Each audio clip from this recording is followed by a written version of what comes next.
So science teaches us through the DNA strand that we are half masculine and half feminine. This is just complete modern science. And we are carrying our mother. There's 50% of my father in me right now. And then there's 50% of my mother. I invite you all to take a look at yourselves sometimes when you get out of the shower, because that's my time of recognizing my parents in my body. I'll look at myself in the mirror and say, okay, Dad, I see you in me, I see you. And Mom, yep, there you are too. I have her this and his that. And it's like, oh, okay, I can embrace you. I see you clearly as I remember you in your lifetime. So our DNA carries our parents. We are our parents. We are our ancestors. A lot of what Thomas was talking about last night is this understanding of, we've been evolving as humans for thousands of years, and we carry it all. We carry it all within us. But one of the things I want to bring up today, just at this moment, is that as we go further in our talk, what Peter and I would like to offer you is that we're bridging another divide. And I don't know if you might consider it as a divide, but I want to name it here. That is, that we would like to bridge the theory of family constellations and systemic theory with the more ancient and older esoteric traditions that have been in somewhat considered underground.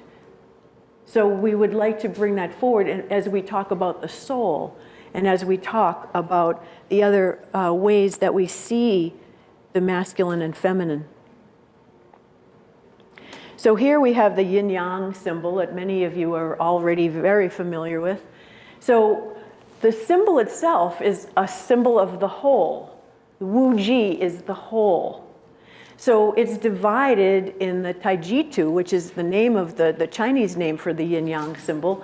But if you see this, we see it everywhere. Some people have it tattooed on them. It's on bumper stickers. I mean, that we've grown up in some ways, especially since the 60s when Richard Nixon went to China, I think, really. Since the 60s and early 70s, when we've brought Chinese culture and acupuncture and Chinese thought into our American world. But this symbol is a really powerful one, especially for family constellations. And the reason it is that whatever happens is that, well, let me back up to say that within the yin, the black, there is the yang, the white. Within the white, the yang, there is the yin. So if we can embrace that as in ourselves as women and men, then maybe we can take a bit of a deep breath.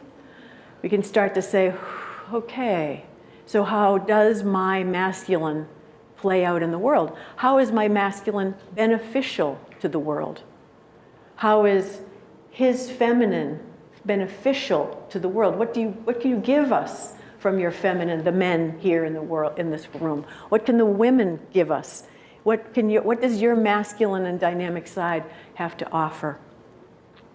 So what we want to share about the yin-yang symbol basically is that even in constellations, we might enter into a constellation working with the father's lineage.